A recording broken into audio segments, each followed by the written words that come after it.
हौसला है और आम जनमानस में हौसला है, उससे मुझे ये लग रहा है कि कोई कहेगा 60 पार, कोई कहेगा 70 पार। मैंने एक जमाना देखा है कि हरियाणा में 85 तक सीट लोगों ने दी है।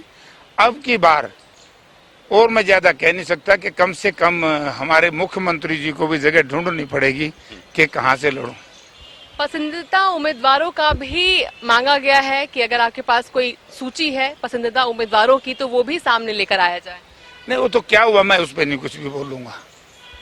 वो क्या करेंगे क्या नहीं करेंगे पार्टी के लोग करेंगे। हमारी जो स्क्रीनिंग कमेटी है, हमारे पीसीसी प्रेसिडेंट, हम सबके नेता हुड्डा साहब, दीपेंद्र सिंह और दूसरे सीनियर साथी, और फिर सीईसी में जाएगा। काफी लंबा सिस्टम होता है कांग्रेस पार्टी का। तो आज तो उसी पे चर्चा थी, हमने फैसला कर दिया ये लड़ाई अब बीजेपी के घर ले जाओ। हम तो लड़के बहुत सीख ली पहले, अब मिल करके सारे लड़ रहे हैं और मिल करके चुनाव लड़ेंगे। बड़ा जबरदस्त बहुमत से कांग्रेस पार्टी जीत रही है। कहा कि जितना लड़ाई करनी थी पहले लड़ चुके हैं, यानी मानते हैं इस बात को कि पहले की जो तस्वीर थी वो कुछ और थी और अब सब साथ में मिलकर चुनाव लड़ेंगे। 5-6 साल पहले तो तस्वीर और ही होगी थी। 6 साल पहले का तो आपको पता ही है। अभी की बात की जाए, अभी तो काफी दिन से कांग्रेस में तो कोई लड़ाई नहीं है।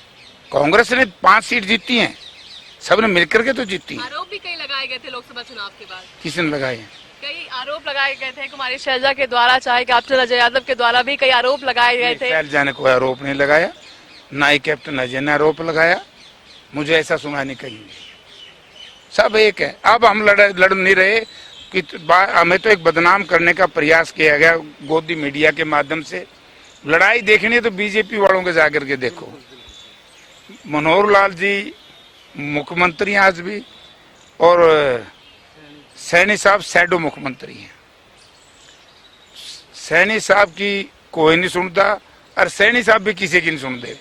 ये तो एक्सप्रेस चल रहा है, हरियाणा में राज ही नहीं है। ये तो दुर्भाग्य है हरियाणा प्रदेश की जनता का कि ऐसी परिस्थितियों में पिछले 2 महीने से अल्पमत की सरकार चल रही है, 3 महीने से, और प्रदेश का सत्यानाश कर दिया।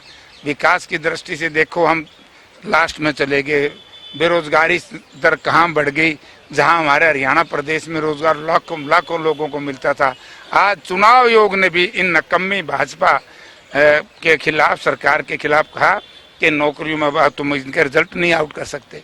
क्या ड्रामा किया हुआ इन्होंने, संविधान को भी तहस नहस कर दिया, कानून को भी तहस नहस, चुनाव आयोग को भी। ये किसी को कुछ समझते नहीं, तो इसलिए अब की बार जनता ने फैसला कर लिया कि हम इनको कुछ नहीं समझेंगे। एक आखिरी सवाल रहेगा, हरियाणा के मंत्री जेपी दलाल के द्वारा एक बयान जारी किया गया, आपने भी सुना होगा, किस तरीके से उस पर आपका क्या रिएक्शन रहेगा? उन्होंने कहा है कि अगर हरियाणा में कांग्रेस की सरकार आती भी है तो 6 महीने में जो तस्वीर है वो बदल दी जाएगी। देखिए, कहावत है हमारे यहाँ, बिटोड़ा होता ना, बिटोड़ा, उसमें से गोश्त से निकलते हैं।